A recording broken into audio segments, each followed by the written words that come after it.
Julie, as we mentioned, the Golden Ball, the MVP of the CONCACAF Olympic qualifying tournament goes to Christen Press. She scored 5 goals, the third leading scorer in the tourney. What'd you make of her performance throughout the event?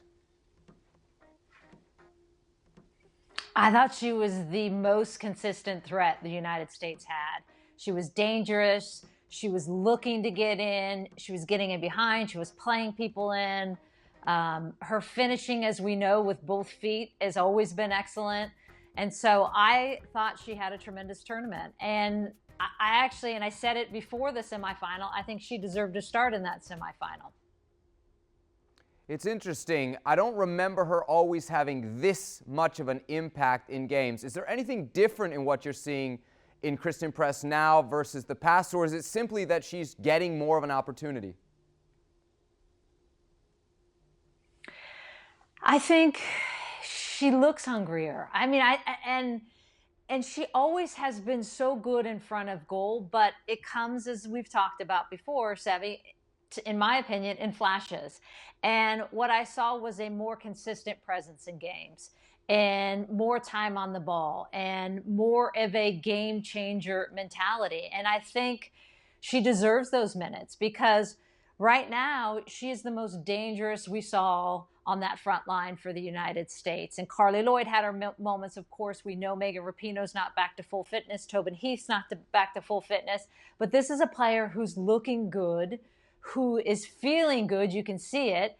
And I think she deserves that consistency because that's the one thing that with Press is when she has her flashes, then she's on the bench and coming off the bench and she's not getting those minutes again. So I think she deserves the time to say and invested time by Vlatko to say, hey, let's see if she can be consistent when we give her those minutes and how that turns out, because she for sure played like she should be a starter on this team.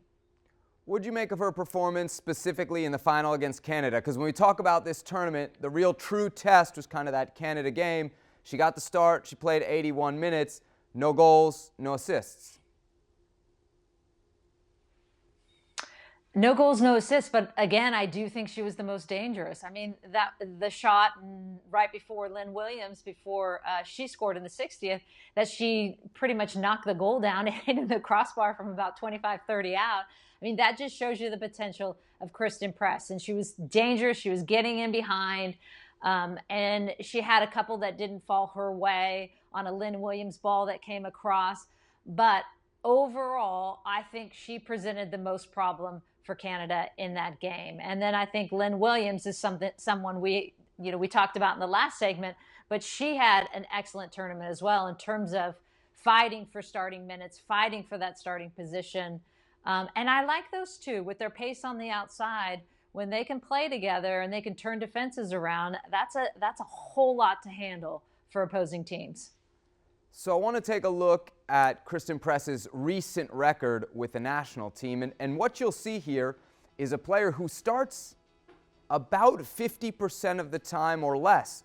So while her productivity may be consistent, she has not been a consistent starter for this U.S. team over the last 3 full years. Julie, based on what we saw in this tournament, do you believe that Christen Press has now locked down a starting spot?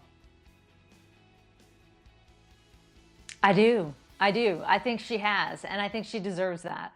And especially as Tobin Heath and Megan Rapinoe are still fighting to come back to form, why not give her those minutes? Give her the chance to say, okay, go and run with this. Take this confidence that you developed in this tournament, and now show me you can do it at the next level. Show me you can do it against the best teams in the world, because I do think with that consistency and that time, she will rise to this level. And what a great problem to have if you're Vlatko. When you're looking at, I mean, look at the wingers you're looking at with Tobin, Rapinoe, Lynn Williams, Jess McDonald is still in that mix. You have, of course, Christen Press, who's fighting for that starting position. I mean, the depth of that front line for the United States and getting some confidence in goal scoring from different players in this tournament, I think was a great sign for Vlatko and the U.S. team. I mean, you say it's a good problem to have, but at some point, Vlatko's going to have to go to one of those stalwarts and take them out of the starting lineup. That front three that we saw be so effective in France, Rapinoe, Morgan, and Heath. If you do put Press in, who of those two are you taking off? I think right now I would have taken out Tobin because I don't think she's fully back to form. But I think as we saw with the different lineups that Vlatko put out there in these games, I mean, he had about 6 to 7 changes per lineup. And you probably can't get away with wholesale changes like that at the Olympics. But the depth of this roster is something that no other country has. So if you are able to go with almost a 2-set starting lineup system where these teams don't know who they're going to be looking at and who's coming at them, and there's fresh legs all the time coming at them, I mean, that's just a hard U.S. team to beat. And really, you don't lose much either way when you're going with those front three, if it's Carly, Rapinoe, Heath, and obviously we saw in this tournament with Press, Lynn Williams, and Jessica McDonald. I mean, that's a great front six to be able to play with.